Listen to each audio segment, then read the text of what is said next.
producing very heavy rainfall. As a matter of fact, rainfall rates with this, look at that, coming down just to the south of Selmer, 2.3 inches per hour, and some indications of hail in there as well, especially back around parts of Hardeman County as that was moving off to the east. But right now we've got a pretty good hook echo on this, or signature, tornadic signature on this. Spencer Denton standing by. Spencer, what are you looking at there?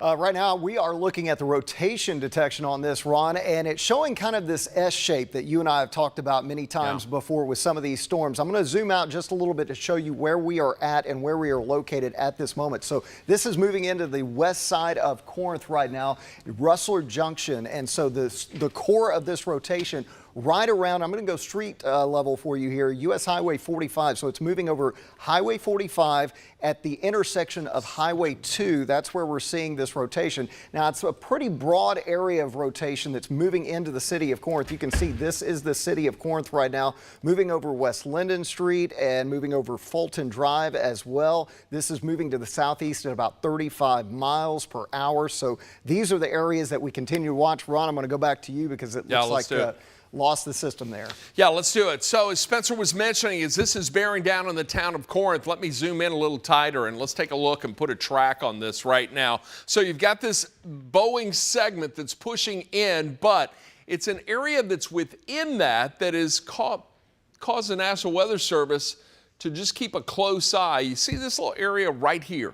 That's where we think there's a little bit of rotation in that area. So with that in mind, let's put a track on this as it's moving off to the east-southeast. I've got it tracking about 40 miles per hour. That'll take it into Rustler Junction in about 3 minutes. 9 minutes from Farmington, 31 minutes from Iuka, Waterloo 37 minutes away, 48 minutes before it moves into Cherokee. Now this entire line of storms moving off to the east as well, that's going to be impacting a larger swath of real estate. Farmington, 153, 202 into Crump. It'll get into Nixon at 209. Then into Caney Hollow at about 213. Iuka 225. Waterloo 230. Lutz at 240, 250 into Cherokee. Just to reset the view here, this is on the fringe of the Action News 5 coverage area. We've got rain that is falling across Lauderdale and Dyer County, not severe. The area of most intense activity is right here, northeastern Mississippi, and right there in West Tennessee, just before you get to the Tennessee River. And a lot of folks in Hardin County also, Pickwick Lake. This is coming your way, strong to severe storms. But right now we're on the air with you as a result of this tornado warning that's in effect until 2:15. This is for Alcorn, McNairy, Tishomingo counties and Hardin County, again until 2:15 this afternoon, is National Weather Service radar indicating pretty significant hook echo. And then taking a look at our equipment as well, we're seeing the same signature right here on the radar. A little tough to see from this view, but let me zoom in just a little tighter because this is the area of concern. It is right there by Corinth, and it's really just now starting to come in. Let me see what we have here. I've got a new warning, I do believe. Unless they can't, did they cancel that? They got the warning, but they extended the new severe thunderstorm warning to encompass that Alcorn, Tishomingo, Hardin. Okay, so the severe thunderstorm warning itself has been extended. So let's take a quick look here. We've got 2 active severe thunderstorm warnings and then the tornado warning within that. So Alcorn, Hardeman, Prentiss, and Tishomingo counties, you're under a severe thunderstorm warning until 2 o'clock this afternoon. We've got another warning, severe thunderstorm warning that was issued for Alcorn, Hardin, McNairy, and Tishomingo. That goes until 2:30. So overlapping activity, but that's all due to the fact that we've got all of this strongest storms that are converging right now in northeastern Mississippi as this makes a push to the east. We'll take it on out of the Action News 5 coverage area, but that line itself is making a rapid push to the east. And the biggest concern with this is also the threat for damaging wind. We had some wind damage as this came through Memphis and Shelby County. You see this area right here? That's the turbulence. That's where we're seeing the strongest winds. And as I zoom in just a little tighter on this, we've got very strong winds that are now making their way from Guys on through Corinth. And as a matter of fact, if I put a track on this activity, and we're just going to track the gusting wind. So as that moves off to the east-southeast, that'll take that into Farmington at 155, the potential for wind damage there. Strickland at 157, 201 into Glen, Damon 206, 211 into Burnsville. It'll move into Red Sulphur Springs at 215, 217 before it moves into Caney Hollow, and then 218 it will move into Grand Harbor Marina. So right now we have the tornado warning that remains in effect. This is for Alcorn and McNairy counties in the Action News 5 coverage area. If you are in the path of this storm, I want you to get to the safest place in your home, away from exterior walls and windows. Put as many walls between you and the exterior as possible. Don't go to the window. Don't try to take a picture of this. Let it pass on through. But right now, we're watching some rotation right there around Corinth, and it's pretty significant, especially in this little area right here that is just to the north of Corinth. Looks like it's coming right through the town, right there at 72 and 45 as it's making its way across. And it's going to continue to push to the east-southeast over the next 15 to 20 minutes. A lot of lightning in there, as I mentioned, but right now this is the most intense portion of the storm. By the way, for folks in Memphis and Shelby County, a little bit of a lull, but we can't let our guard down because we're likely going to see more showers through the afternoon hours, well into the afternoon as a matter of fact, but we're also going to see the potential for another round of strong to severe storms that will move into the coverage area later on tonight. That makes this a first alert weather day. Our first round moving through right now. This is the outer end of it that's about to push on out of the coverage area, but later tonight that will be impacting more of the Action News 5 coverage area coming in from the west, pushing off to the southeast.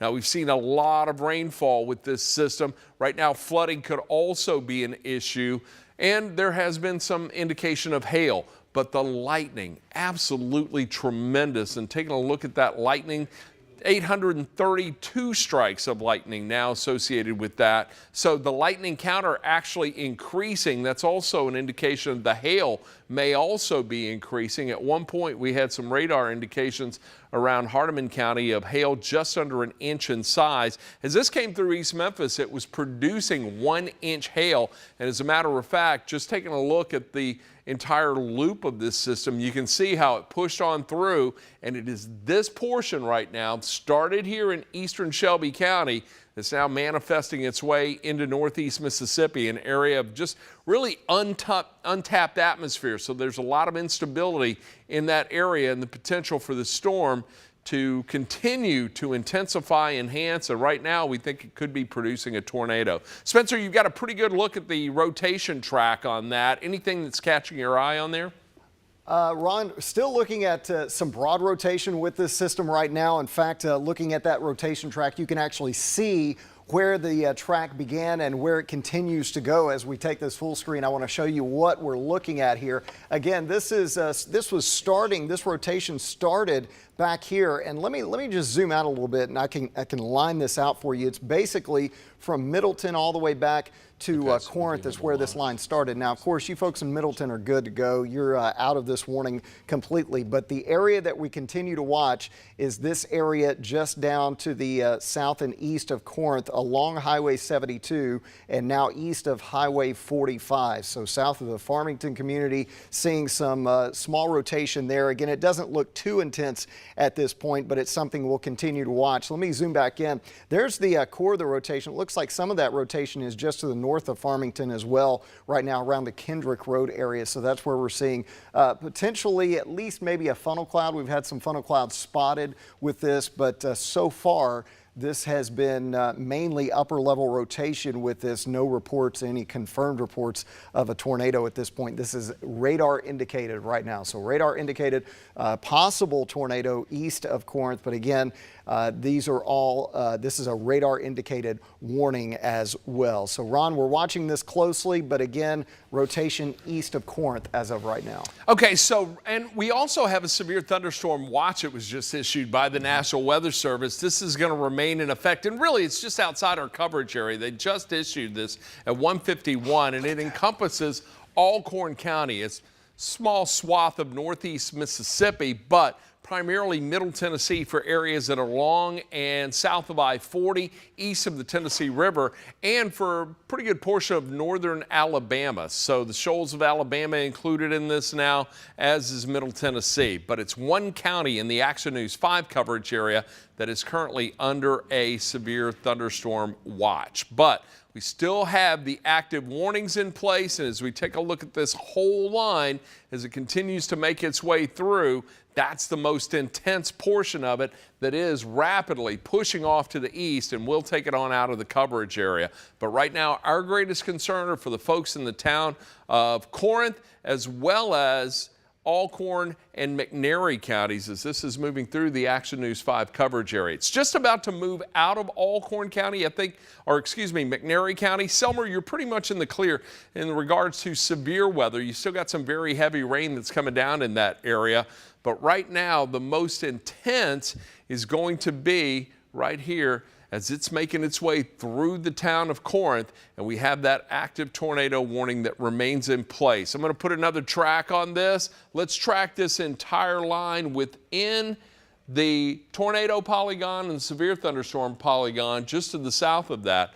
So Glenn 202, it'll move into Rienzi 208, then 213 into Burnsville, 213 into Walker Siding, Iuka 227. We'll see this then move into Holcutt at 231, 236 in Iuka, and then it will move into Oldham at 238. Still a lot of lightning in there, a lot of cloud to ground lightning in this. And as we take a look, that's pushing off to the east, now producing about 676 strikes of lightning. That is an indication that it could be weakening to some degree, but we're still seeing a lot of turbulence in there. Look at that, some very strong wind. This little area right here is just moving out of McNairy County. That's moving on into Hardin County right now. Let me put a track on this and give folks their first alert for anybody who may be watching us online. Childers Hill, 159. It's going to move into Nixon, 205. We're tracking the wind, the strongest wind, the greater threat for wind damage arriving in your community at these times. Caney Hollow, 210, 210 into Savannah, Hardin County. Then Lowryville, about 220. It'll move into Big Ivy. Right around 225, 226 gets into Walnut Grove Heritage Foundation, and then Ransom Strand at 234. So that is the wind aspect of this. As we take a look at the velocity, this is the indication of where there could be a tornado. It's going to be in this area right here. I put the scope on this for just a little tighter view to see if we can pick out a little more in the way of detail, but I don't really see it right now. And I think some of that rotation may be spinning out just a little bit or mixing out to some degree. However, there's still the great threat of some damaging wind right there along that line as it moves off to the east. So as that gets ready to move out of Alcorn County and McNairy County, that's going to push out of our coverage area, but it's still going to be packing a punch. And this storm system, the entire system itself, still raging. We've got a warm front that's lifting north through the coverage area right now. Cold front's back to the west. There's another area of low pressure that's giving all of this a little bit of a lift.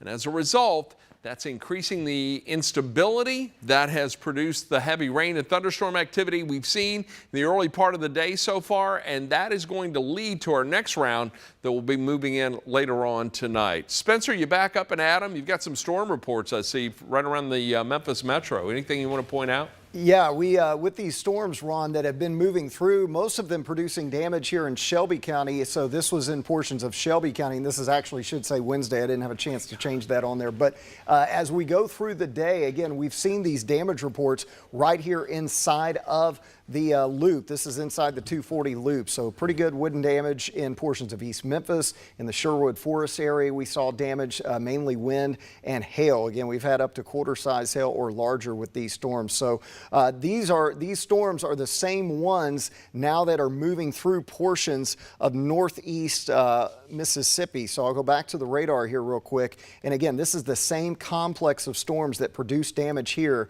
that is now has moved through Selmer. So Selmer, you're all clear now as this is moving towards Savannah, Tennessee, and again toward Pickwick Lake. As Ron mentioned, Mickey, Tennessee, you're in the thick of it right now, moving toward the Walnut Grove area. This is in southern middle Tennessee. Again, this is to the east of Memphis, but from Corinth to Mickey up to Savannah, these storms are going to continue racing east at about 40 miles per hour. But Ron, it looks like broad rotation right now from what I'm seeing. It doesn't look like it's a very tight rotation, which is good. That means possibly this is just something we're seeing on radar and not necessarily on the ground. Yeah, that is great news. Patrick Ellis killed the warning as well. Did they? Okay, Patrick Ellis is still here. This man he's an animal. He's been here since what, 2 o'clock this morning? Still going strong this afternoon. Patrick pointed out something. By the way, severe thunderstorm watch for Alcorn County remains, but I think we'll get this severe weather out of here. However, we can't let our guard down. Look at this area right here. Do you see this?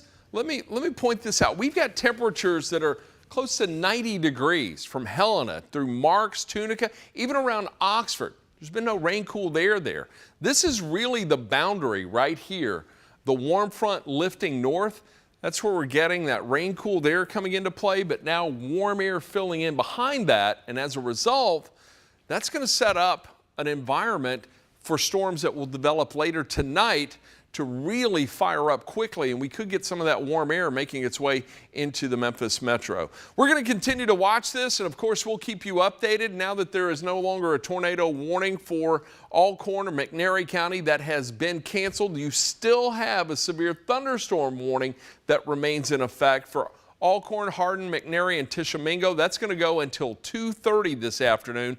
Here we are at 2:03. We're going to get you back to your regularly scheduled programming. Coming up on Action News 5 at 4, we'll have a recap of the day. We'll look ahead to what we can expect for tonight, and we'll talk about the power outages in the Memphis metro. As a matter of fact, before we leave you, Melissa, do we have that power outage map? Okay. Okay, so no reports of damage from McNairy County. Still waiting to hear back from the folks in Alcorn County. We're making calls, got people working on it right now. I do want to show you the MLGW power outage map because we did see a considerable amount of power outages around the Memphis metro as storms are moving through right around the lunch hour. And check it out, still many without power. We've got 10,000 MLGW customers impacted by this outage. So more than 10,000 customers impacted by this. And you can bet MLGW working hard to make sure your power comes back on as quickly as possible. Well, right now, a little lull. I want you to stay weather aware. It is a first alert weather day here in the Action News 5 coverage area. We've got a lot of storms still working their way through. Right now, sub-severe, but we could see a stronger round come through late tonight. So make sure you have the Action News 5 First Alert Weather app. Make sure the volume is up so any warnings or watches that may be issued, you'll be alerted to. If you have a weather radio, make sure it's on, has fresh batteries, and the volume is up because you're going to need additional ways to get warnings should they be issued, especially with another round of storms that could be moving through in the overnight hours. For the Action News 5 First Alert Weather team, Patrick Ellis, Spencer Denton, and myself will get you back to your regularly scheduled programming right here on Action News 5.